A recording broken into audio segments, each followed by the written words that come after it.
Hello guys, this is Manish Verma. आप सभी का स्वागत है हमारे चैनल पे। आज बात करने वाले हैं news class 10 data entry subject के कुछ इंपॉर्टेंट क्वेश्चन, साथ ही blueprint, marketing scheme, important chapter सभी कुछ बता दूंगा आज के इस वीडियो में। जैसा मैंने आपको अभी थंबनेल पे बताया, डेटा एंट्री जिसका कोड है 229, यहाँ पे आपको इसके इंट्रोडक्शन दिया गया है। आज के टेक्नोलॉजी के अकॉर्डिंग आपको क्या क्या सिखाया जाने वाला है इस टॉपिक के अंदर सब कुछ बता दिया गया। क्या क्या अपॉर्चुनिटीज़ है इसको पढ़ने के बाद ये भी बताया गया है, एंड क्या क्या इसके ऑब्जेक्टिव्स हैं ना। डिफाइन बेसिक कंपोनेंट्स क्या होते हैं कंप्यूटर सिस्टम्स के, ये सब है ना। ऑपरेटिंग सिस्टम के क्या क्या फीचर्स हैं, आपके रैम रोम पूरे पार्ट आपको कंप्लीट कर दिया गया इसके अंदर। आई होप आप इन सभी को पढ़ के आप अपनी लाइफ के अंदर बहुत कुछ अचीव कर सकते हो। ठीक है, ये ऐसा प्रैक्टिकली सब्जेक्ट है जिसमें आपको बहुत कुछ सीखने को मिलने वाला है। ठीक है, क्योंकि इसके अंदर सीखने के बाद आपको इसको काफ़ी बेहतर है और जॉब अपॉर्चुनिटीज़ भी काफ़ी अच्छी है आने वाले समय। आपको पता है कि कंप्यूटर की डिमांड है, ये आपको यहाँ पे दिया गया है। और मीडियम क्या है एंड इसके अंदर इसको पढ़ने का हिंदी भी है, इंग्लिश भी है, उर्दू, मराठी, तेलुगु, गुजराती, मलयालम। ज़्यादा आगे नहीं जाऊँगा मैं, लेकिन हिंदी इंग्लिश तो मेन ही होता है यहाँ पे। ठीक है, एंड अब बात करते हैं हम मार्क्स वेटेज का। थोड़ा सा आपको यहाँ पे अच्छे से समझना होगा ताकि आपको कोई कन्फ्यूजन ना हो। बच्चे कंफ्यूज हो जाते हैं तो मुझको मज़ा नहीं आता। चलिए हम इसको समझते हैं। ठीक है, एनयूएस का जो पेपर होता है आपका एनआईओएस बोर्ड के अंदर, जो आपका डेटा एंट्री का एग्जाम होता है, वो होता है टोटल थ्योरी का 40 मार्क्स का, प्रैक्टिकल होता है 60 मार्क्स का, और 20% वेटेज होती है टीएमए की, प्रोजेक्ट की, जो कि थ्योरी में से दिया जाता है। अब मैं आपको पहले समझा दूं कि अभी मैंने जो बोला उसका मतलब क्या है। एनयूएस के अंदर जो मार्किंग सिस्टम होता है, जो एवोल्यूशन सिस्टम होता है, वो 3 तरीके से होता है। थ्योरी एग्जाम्स जो आप एग्जामिनेशन हॉल के अंदर पेपर में लिख के आओगे एग्जाम्स के अंदर, वो देखा जाता है। सेकंड होता है आपका प्रैक्टिकल दौरान जो आपको मार्क्स दिए जाते हैं, एंड थर्ड होता है आप सभी का टीएमए, जिसको हम प्रोजेक्ट कहते हैं। It means tutor marked assignment. Clear है? तो 3 तरीके से दिए जाते हैं। प्रैक्टिकल सभी सब्जेक्ट्स में नहीं होते, लेकिन टीएमए सभी सब्जेक्ट्स में होते हैं। जैसे कि डेटा एंट्री प्रैक्टिकली सब्जेक्ट है तो इसके अंदर प्रैक्टिकल होता है, जैसे सोशल स्टडीज़ वगैरह हो गया है ना, इन सब चीज़ें, हिंदी हो गया, इसमें कहाँ से प्रैक्टिकल होंगे, तो इनमें प्रैक्टिकल्स नहीं होते। लेकिन टीएमए सभी में होते हैं, तो उसमें भी टीएमए होता है ना, हिंदी इंग्लिश वगैरह में सब में टीएमए होता है, लेकिन प्रैक्टिकल्स सब में नहीं होते। जैसे कि हमारा डेटा एंट्री जो सब्जेक्ट है ये प्रैक्टिकल वाला सब्जेक्ट है। चलिए पहले हम बात करते हैं कि कैसे आपको दिया जाएगा। थ्योरी का जो दोस्तों एग्जाम होने वाला है वो होने वाला है 40 मार्क्स का। इट मीन्स क्या हुआ, 20% आपको क्या मार्क्स ऑफ थ्योरी, यानी कि 20% थ्योरी में से आप सभी को टीएमए में दे दिया जाएगा। जो प्रोजेक्ट आप बनाने वाले हो उसमें दे दिया जाएगा, यानी कि 40 मार्क्स का 20% आपको टीएमए में दिया जाता है। और 40 का दोस्त जो 20% होता है वो होता है तो 8 मार्क्स। यानी कि ये मत सोचना कि जो टीएमए होता है वो 20 नंबर का होता है। 20% होता है टीएमए का, जो कि थ्योरी में से दिया जाता है। इट मीन्स ये होगा कि आपको एक्चुअल में दिख रहा होगा एग्जाम्स के अंदर 40 नंबर आया हुआ है पेपर, लेकिन एक्चुअल में वो कितना 32 होता है, क्योंकि 8 नंबर आपको टीएमए में ट्रांसफ़र कर दिए जाते हैं और 8 में से आपको टीएमए में मार्क्स दिए जाते हैं। आई होप आप समझ रहे होंगे। तो आपको ये समझ में आ गया कि मार्क्स आपको कैसे मिलने वाले हैं। टोटल मार्क्स आपके जो थ्योरी के होंगे वो 32 ही होने वाले हैं।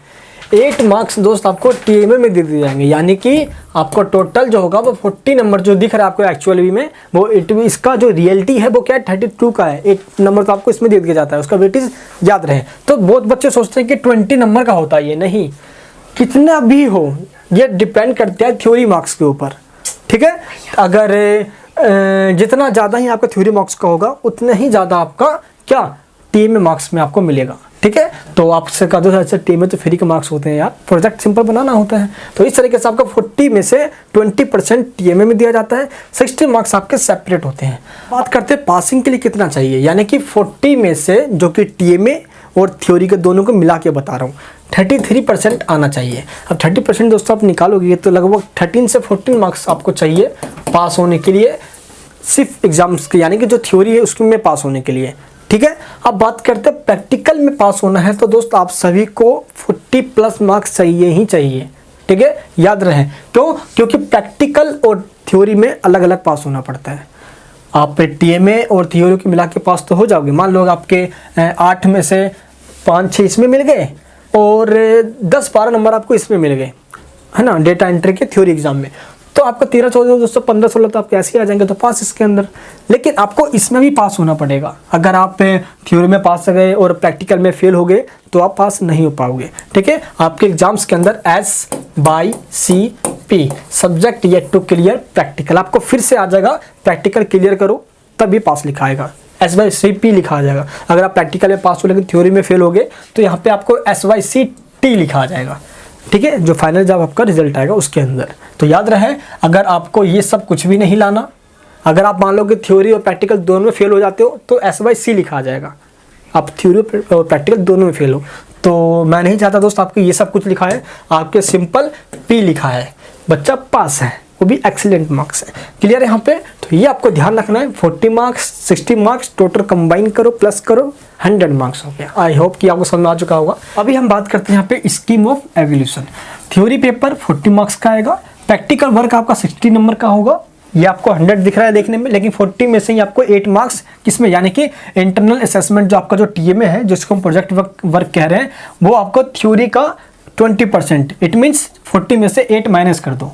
समझ में आ गया आप सभी को? ये आपको TMA में ट्रांसफर कर दिया जाएगा। और पास क्राइटेरिया 33% है, 33% आपको 40 का आपको होता है लगभग, मान लो आप 13 से 14 मार्क्स, मैं सिंपल बता दूं 15 मार्क्स मार के चल रहा है, ठीक है, इतने मार्क्स आपको लाना है TMA और थ्योरी को मिलाकर, प्रैक्टिकल में अलग से पास होना है। समझ आ गया? कोर्स कंटेंट की बात करते हैं, जो जो चैप्टर्स आपके हैं वो कौन कौन से चैप्टर्स आपको पढ़ना है और कौन से चैप्टर में क्या क्या आपको पढ़ना है। बेसिक ऑफ कंप्यूटर सबसे फर्स्ट चैप्टर है आपका ये, ठीक है, first chapter, it means first mode, हम मॉडल वाइज बात कर रहे हैं। तो आपका जो फर्स्ट चैप्टर है बेसिक्स ऑफ कंप्यूटर, ठीक है, इसमें दोस्त आपको यहाँ पे टाइम ड्यूरेशन दिया गया कि कितने घंटे में आपको कंप्लीट कर लेना है, पढ़ कर अच्छे से कंप्लीट कर लेना है, ठीक है, यहाँ पे ये बता दिया गया है। और इस चैप्टर्स के अंदर आपको क्या क्या पढ़ना है ये भी यहाँ पे बताया गया है, ठीक है। This lesson explain the concept of computer and क्या क्या इसके अंदर बताया गया है ना, list of input devices and output devices connected to the computer, इन सब के बारे में आपको बताया गया, क्लासिफिकेशन किया गया है, यानी कि बेसिक क्या है कंप्यूटर का मीनिंग क्या है, डेफिनेशंस क्या है, उसमें क्या क्या आउटपुट इनपुट डिवाइसेस क्या क्या होते हैं, इन सब के बारे में डिफाइन किया गया आपको first chapter basics of computer के अंदर। अब ये फर्स्ट चैप्टर जो है दोस्त वो आपका यानी कि 5 नंबर का है, आपके एग्जाम्स के अंदर 5 मार्क्स में आने वाला है, ठीक है। अब बाकी दोस्त याद रहे, जो दो चैप्टर्स बताने वाला है उसमें आपके टोटल 100 मार्क्स को देखते हुए मार्क्स वेटेज को बताया गया, जिसमें आपके प्रैक्टिकल्स और थ्योरी एग्जाम्स के मार्क्स वेटेज को इंक्लूड करके बताया गया है, ठीक है, प्रैक्टिकल्स और थ्योरी। जो जो आपके ज़्यादा नंबर के होंगे समझ लेना, उसमें प्रैक्टिकल्स में ज़्यादा आपके मार्क्स कवर हो रहा है, ठीक है। चलिए आप छोटे ज़्यादा भी थोड़ा फोकस कर लेना। तो फर्स्ट चैप्टर दोस्त आपका 5 मार्क्स में आने वाला है। एंड सेकंड जो आपका चैप्टर होने वाला है ऑपरेटिंग सिस्टम, जिसमें आपको ऑपरेटिंग सिस्टम जैसे विंडोज़ के फीचर्स पढ़ोगे आप, सिस्टम को ऑपरेट कौन करता है, जैसे कि विंडोज़ हो गया है ना, ISO वगैरह सब ये हम पढ़ेंगे इसके अंदर। हाँ, अब ये आपका होने वाला है 13 का होने वाला है, ठीक है, यानी कि थ्योरी प्लस प्रैक्टिकल दोनों टॉपिक को ये कवर कर रहा है इसके अंदर। देखो क्यों, अभी आपको दिखाता हूँ। देखो यहाँ पे ये देखिए, ये क्या लिखा हुआ है यहाँ पे, ये बेसिक ऑफ कंप्यूटर चैप्टर लिखा हुआ है। चैप्टर के यहाँ पे क्या क्या पढ़ना है मैं डिस्क्राइब किया गया है ये, लेकिन देखो प्रैक्टिकल्स का जो कॉलम है वो खाली है, यानी कि फर्स्ट चैप्टर में से प्रैक्टिकल्स का जो होता है इतना फोकस नहीं किया गया है, इसलिए ये 5 नंबर में ही है, 5 मार्क्स में है। अगर हम बात करें सेकंड में तो देखो ये चैप्टर के भी कॉलम फिल है, यहाँ पे टॉपिक बताया गया, साथ ही ये जो प्रैक्टिकल वाला कॉलम है ये भी आपको यहाँ पे टॉपिक्स दिए गए हैं, और प्रैक्टिकल और थ्योरी के मार्क्स को इसके और इसको जोड़कर 13 मार्क्स को यहाँ पे इंक्लूड किया गया है। समझ में आ गया, वेटेज बताया गया है। अब देखो इस थर्ड चैप्टर आपका बेसिक ऑफ वर्ड प्रोसेसिंग, ये वाला chapter, fourth chapter formatting documents, and जो फिफ्थ चैप्टर है आपका, फिफ्थ चैप्टर कहाँ है, फिफ्थ चैप्टर ये रहा मेल मर्ज। इन तीनों चैप्टर्स की जो मार्क्स वेटेज है वो है 32, ठीक है, क्योंकि इसके अंदर आपके प्रैक्टिकल्स प्लस थ्योरी दोनों के टॉपिक्स को कैलकुलेट करके बताया गया 32, ये ध्यान रखना है। अब लास्ट में आपका बचता है एक जो 6th है, बेसिक ऑफ क्या है, स्प्लिट सेट। अब इसमें क्या है आपका, ये आपका डिस्क्राइब किया गया है थ्योरी के लिए, ये किया गया प्रैक्टिकल के 32 का, ये भी इसका वेटेज दिया गया है। बाकी दोस्त 7th का हो गया आपका, 7th दोस्त इसी में चल रहा है अभी, 8 इसी में चल रहा है, 62 जो चल रहा है हमारा। देखो यहाँ पे आपको दिया गया है कैसे आपको ये करना है टॉपिक्स, ये आपको यहाँ पे पूरा समझा दिया गया है। और इस तरीके से जो आपका 9th है इसकी वेटेज 18 दी गई है। याद रहिए प्रैक्टिकल्स और थ्योरी दोनों को कंबाइन करके बताया जा रहा है, ठीक है। अब देखिए कंबाइन कैसे किया जा रहा है, 18 देखो यहाँ पे बताया जा रहा है ना आपको, ये आपको थ्योरी और प्रैक्टिकल दोनों टॉपिक्स को जोड़ के बताया जा रहा है, ठीक है। इस तरीके से आपका पूरा एग्जाम्स कवर होगा। ये समझ में आया आप सबको क्या बता रहा हूँ मैं। अब मैं बताता हूँ कि आपको चैप्टर में से कौन कौन से इंपॉर्टेंट पॉइंट्स को कवर करने हैं जो कि एग्जाम्स के लिए काफ़ी इंपॉर्टेंट, ठीक है। जैसे कि हम फर्स्ट चैप्टर पे अभी हमने बात किया कि उसमें क्या क्या पढ़ना है, इसमें बता दिया गया आपको। मैं भी आता हूँ यहाँ पे किसमें, फोर्थ चैप्टर में या चलिए हम थर्ड की बात करते हैं, बेसिक ऑफ वर्ड प्रोसेसिंग। इसमें आपको देखो word processing lessons make the learner to develop the skills of creating, editing and printing and formatting the documents. ये आपको बताया गया इसके अंदर, है ना, डिस्क्राइब कर दिया गया कि हमें क्या क्या इससे फ़ायदा होने वाला है और क्या क्या हमें पढ़ना है। जैसे हम बात करते हैं बेसिक ऑफ कंप्यूटर, तो इसके अंदर हमें फीचर्स पढ़ने वाले हैं, ये हम पढ़ने वाले हैं। तो यहाँ पे आपको जो बताया गया स्पेशली आपको वही टॉपिक्स को कवर करना है अपने बुक्स में से, ठीक है। और ये सभी टॉपिक्स जो हैं ये प्रैक्टिकल्स के लिए हैं। इधर वाले कॉलम में इधर वाला जो आपके वो थ्योरी के लिए दिया गया है। एंड और मैं अभी आपको दिखाऊँ, ये देखिए स्प्रेड शीट, ये तो आपका ये स्प्रेड शीट होता है भाई, इसमें आपको शीट बनाना होता है, प्रैक्टिकल का चीज़ है ये, तो इसलिए आपको इसमें ना मार्क्स दे दिया गया है। एंड अब देखिए फॉर्मेटिंग जो आपका वर्कशीट है, इसमें आपको क्या क्या करना है यहाँ पे बता दिया गया है। और इन टॉपिक्स को ही आपको कवर करना है प्रैक्टिकल्स के लिए, और इन टॉपिक्स को कवर करना है आपका थ्योरी एग्जाम्स के लिए। क्या क्या इनका मोटिव है ये बता दिया गया है। मार्क्स वेटेज आपको साथ साथ बता दिया गया है, जो ज़्यादा मार्क्स के लिए है और उन टॉपिक्स को आपको अच्छे से कवर करना होगा। देखो जिनकी मार्क्स वेटेज ज़्यादा है, क्योंकि प्रैक्टिकल्स और थ्योरी दोनों को मिला के इसमें बताया गया है। चलिए दोस्तों, अब हम जानते हैं कुछ इंपॉर्टेंट क्वेश्चंस, हिंट कैसे ले सकते हो आप। ये लास्ट ईयर क्वेश्चन पेपर है जिसमें आपको पता चल जाएगा कि एग्जाम में कैसे क्वेश्चन पूछे जा सकते हैं, ठीक है। चलिए अब यहाँ पे बता दिया गया है, मीडियम दोनों आता है, हिंदी इंग्लिश दोनों मीडियम में आया हुआ है। जिस मीडियम को आपने चूज़ किया है उसी मीडियम में आप क्वेश्चन का आंसर दोगे, ठीक है। फर्स्ट क्वेश्चन जो होगा वो आपका, देखो पहले जो क्वेश्चन वगैरह होते हैं इसमें क्या होता है, ये देखिए मैचिंग दिया गया आपको, ठीक है। क्या है, match the flowing and right your answer in the answer book. आपको मैचिंग करना है कि ये किस में लगाया जाता है। ये डेटा एंट्री सब्जेक्ट है, कैसा सब्जेक्ट है जो कि टोटली प्रैक्टिकली बेस्ड है। आप ऐसा नहीं इसमें आप रट के आ जाओगे लिख दोगे, ऐसा बिल्कुल भी नहीं होगा, ठीक है। अगर आपने टॉपिक को समझ रखा है तो ही आप इनके आंसर दे पाओगे। तो फर्स्ट क्वेश्चन हमेशा मैचिंग पे आता है, टॉपिक को मैच करना होता है, ठीक है। एंड सेकंड क्वेश्चन दोस्तों आता है कि write in your answer book true false. Second आपका आता है, दूसरा आ गया आपका मैचिंग का, एंड सेकंड क्वेश्चन आ गया आपका ट्रू फॉल्स पे, ठीक है। सही और गलत पे टिक लगाए, ठीक है। अब आप इसको रीड आउट करके ये बताना, मैं पहले फॉर्मेट बता रहा हूँ, देन क्लासेस के अंदर मैं इनको डिफाइन करूंगा, टेंशन बिल्कुल भी मत लेना। बहुत इजी पेपर आता है अगर आपने चैप्टर को अच्छे से समझ रखा है। और मोस्टली में बहुत सारे बच्चे कंप्यूटर कोर्स कर रखे होते हैं, तो ये तो बिल्कुल चुटकी वाला सब्जेक्ट होता है। डिफाइन द फ्लोइंग, अब आपको एक एक करके इन पॉइंट्स को डिफाइन करना है, ठीक है। जैसे कि ऑब्जेक्ट प्रोग्राम क्या होता है, चार्ट क्या होता है, फाइल मैनेजमेंट क्या होता है, एंड स्लाइड लेआउट किसे कहते हैं, ठीक है। इन सभी को आपको क्या करना है, डिफाइन करना है, जो कि एक एक नंबर में पूछा गया है, टोटल 4 नंबर में। तो एक नंबर में आपको एक लाइन में आंसर देना, ज़्यादा भी बड़ा नहीं होना चाहिए। और डेटा एंट्री में बहुत बड़ा लिखना नहीं होता, लार्ज लेंथी लिखना होगा, ऐसा कुछ भी नहीं है, ठीक है। जैसा कि आपने देखा कि फर्स्ट क्वेश्चन हमारा मैचिंग पे आया हुआ है, सेकंड क्वेश्चन दोस्तों हमारा किसी ट्रू फॉल्स पे आ गया है, फिर शॉर्ट नोट पूछा जा रहा है। तो इस तरीके से ही क्वेश्चन आते हैं, क्वेश्चन कोई बड़े हार्ड नहीं आते, बेसिक भी पता है तो चुटकी में आंसर दे दोगे, ठीक है। हाँ, तो ये सब कुछ हमने देख लिया। फिर डिफरेंशिएट भी आ गया हमारा, डिफरेंशिएट करना होता है दो टॉपिक्स के बीच के अंदर, ये आपको बताना होता है। तो ऐसे ऐसे क्वेश्चन आते हैं, आप इससे ये समझ सकते हो कि मुझे पढ़ना किस तरीके से है, उसी चीज़ पे फोकस करो। जैसे कि मैंने आपको ब्लूप्रिंट में दिखाया कि प्रैक्टिकल और थ्योरी को मिला के जिसके मार्क्स वेटेज ज़्यादा है, जिसकी 32 है, उनमें फोकस थोड़ा ज़्यादा कर लो, ठीक है, ये ध्यान रखना। एंड इसके बाद हाँ, अब ये क्वेश्चन पूछे जाते हैं आपके कितने मार्क्स में, ये देखिए, ये जो क्वेश्चन आपसे पूछे जाते हैं ये आपके 2 मार्क्स के क्वेश्चन होते हैं, 5 क्वेश्चन में आते हैं, और पांचों के आपको किसमें जवाब देने होते हैं। जैसे कि एक फाइल या फोल्डर को डिलीट करने के स्टेप्स लिखिए। अब ये पूरा प्रैक्टिकली है ना, कि write the steps to delete a file और अ फोल्डर। किसी भी कैसे डिलीट करते हैं हम, है ना, कैसे राइट क्लिक करते हैं फिर डिलीट करते हैं, इस पूरा प्रोसेस बताना होगा आपको, ठीक है, ये बताना है इसमें। और सारे ऐसे पूछा जा सकता है आपसे। ऑप्शन ई में ये पूछा गया है कि एक वर्ड डॉक्यूमेंट में निम्न कार्य को करने के लिए कुछ हमें की कॉम्बिनेशन बताने हैं, ये हम कैसे कर सकते हैं। टेक्स्ट को बोल्ड करना तो हम ये कैसे करेंगे, हम इन्हें स्टेप बताने हैं। एंड सेक्शन बी में पूछा गया है, हमने कुछ वर्ड्स को यहाँ पे अंडरलाइन किया गया है और कुछ वर्ड्स को यहाँ पे नहीं लिखा गया है ना। तो प्रोग्राम वर्ड से पहले हमें यूटिलिटी, एंड एनी वर्ड से पहले हमें, है ना, एनिमेशन जो वर्ड है इससे पहले हमें प्री डिफाइंड, ये हमें वर्ड बताना है। तो ये कैसे हम यूज़ करेंगे, इस तरीके से आपको इसमें सिंपल क्वेश्चन पूछे जाते हैं।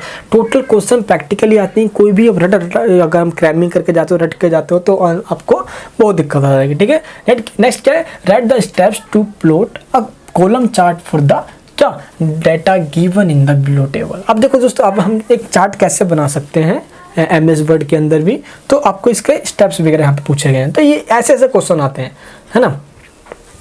अगर आपको सिंपल बेसिक नॉलेज है इन सब चीज़ों की, तो इनके आंसर देना दोस्त कोई बड़ी बात नहीं है। मैचिंग करना, true false, differentiate, short notes, है ना, चार्ट वगैरह हो गया, टेबल्स हो गया बनाना, एंड MS वर्ड में कुछ स्टेप पूछ लेंगे जैसे कि बोल्ड कैसे करते हैं। तो ऐसे क्वेश्चन पूछे जा सकते हैं जो कि बहुत ज़्यादा ईजी है अगर आपको पता भी है। वरना आप, मैं ये नहीं कहूँगा कि आप चैप्टर्स को बुक से पढ़ना स्टार्ट करो, मैं आपको ये सजेशन करूँगा अगर आपके घर में लैपटॉप कंप्यूटर वगैरह है तो आप उस पर थोड़ा प्रैक्टिकली सीखो। जो चीज़ प्रैक्टिकल करते हैं वो हमें थोड़ा ज़्यादा समय तक याद रहती है, ठीक है, याद रहे ऐसे क्वेश्चन ही आने वाले हैं। और अभी मैंने आपको ब्लूप्रिंट दिखा दिया, साथ ही डेटा एंट्री के इंपॉर्टेंट क्वेश्चंस, लास्ट ईयर के क्वेश्चन पेपर डिज़ाइन, और जो मैंने आपको ब्लूप्रिंट दिखाया इन सभी की जो लिंक है वीडियो के डिस्क्रिप्शन बॉक्स में दिया गया, वहाँ पे जाके आप डाउनलोड कर सकते हो। एक ही लिंक है, आपको डाउनलोड कर लेना है, आप डायरेक्टली इस वेबसाइट पर आ जाओगे। इस वेबसाइट पर आपको सभी ब्लूप्रिंट हो गया, एनयूएस के सभी अपडेट्स वगैरह जो होते हैं वो यही मिलता है। एनयूएस से एडमिशन्स के regarding updates, book notes, important questions, NUS के ऑफिशियल चैनल, इन सब चीज़ पे आपको यही मिलेगा। तो डिस्क्रिप्शन बॉक्स में लिंक है जहाँ से ब्लूप्रिंट वगैरह, सिलेबस वगैरह भी डाउनलोड कर सकते हो। क्लियर है? एंड इस वेबसाइट पे आपको आना है, लिंक सभी के लिंक मैंने डिस्क्रिप्शन बॉक्स में डाल दिया है। एंड manishbarmap.com जहाँ पे आपको एनयूएस के सभी नोट्स प्लस गोल्डन सीरीज का मतलब होता है वही क्वेश्चंस जो एनालाइज करके बनाया जाता है और वही आपके एग्जाम्स में मोस्टली चांस होते हैं एग्जाम्स में आने के। तो एनयूएस नोट्स दोस्त आपको यहाँ पे मिल जाएंगे, ठीक है। यहीं पे आपको व्हाट्सएप के रिगार्डिंग देखो, यहाँ पे व्हाट्सएप का आइकन दिया गया है, कोई डाउट होता है तो व्हाट्सएप पे आप क्लिक करके वो आइकन पे आप हमारी टीम से बात कर सकते हो, कोऑर्डिनेट कर सकते हो। कोई भी दिक्कत होता है तो कमेंट में बता सकते हो। Jet clear, radio gate my point, कोई दिक्कत नहीं है ना। और यहाँ पे आपको, आप जैसे आप इस वाले लिंक पे आते हो तो दोस्त जो लिंक मैं आपको यहाँ पे दिखा रहा हूँ वो डिस्क्रिप्शन बॉक्स में दी जाएगी। ये लिंक आपको मिल जाएगा क्वेश्चन पेपर्स के, लास्ट ईयर के सभी क्वेश्चन पेपर्स आपको इस लिंक पे मिल जाएंगे, ठीक है। एंड यहाँ पे आपको मिल जाएंगे सभी सिलेबस एंड सभी सिलेबस, साथ ही क्या जो क्वेश्चन पेपर डिज़ाइन है और जो सैम्पल पेपर है, ठीक है। Syllabus and sample questions paper secondary के यानी कि 10th क्लास सभी सब्जेक्ट्स के आपको यहाँ पे मिल जाएंगे, ठीक है। और जो मैंने ब्लूप्रिंट बता दिया है आपको वो तो लिंक है ये डिस्क्रिप्शन बॉक्स में दिया हुआ। आई होप कि दोस्त आपको ये बहुत अच्छा लगा होगा, बेहतर तरीके से आपको समझ में आया होगा। और डेटा एंट्री को समझने के लिए आपको प्रैक्टिकली समझना चाहिए ताकि टॉपिक आपको समझ में आए, ठीक है। प्रैक्टिकली समझना, वरना टॉपिक आप भूल भी सकते हो। क्लियर है? आई होप आपको समझ में आया होगा। मैं सभी चैप्टर्स को एक्सप्लेन करने वाला हूँ। चैनल पर नहीं हो तो प्लीज़ सब्सक्राइब कर लेना, लाइक करके अपने सभी फ्रेंड्स पे शेयर करना ताकि कोई भी बच्चा मिसगाइड ना हो और उसको पता चल जाए। जो ब्लूप्रिंट के अंदर मैंने आपको दिखाया कि जो सबसे ज़्यादा मार्क्स में है उन मार्क्स बेटिस पे आपको ज़्यादा फोकस करके चलना है, ठीक है। आई होप आपको समझ में आ चुका होगा। जो इंपॉर्टेंट क्वेश्चन है लिंक है वीडियो के डिस्क्रिप्शन बॉक्स के अंदर। मैं मिलूंगा फिर से नेक्स्ट वीडियो में, जल्द हमारी मुलाकात होगी। जय हिंद, जय भारत।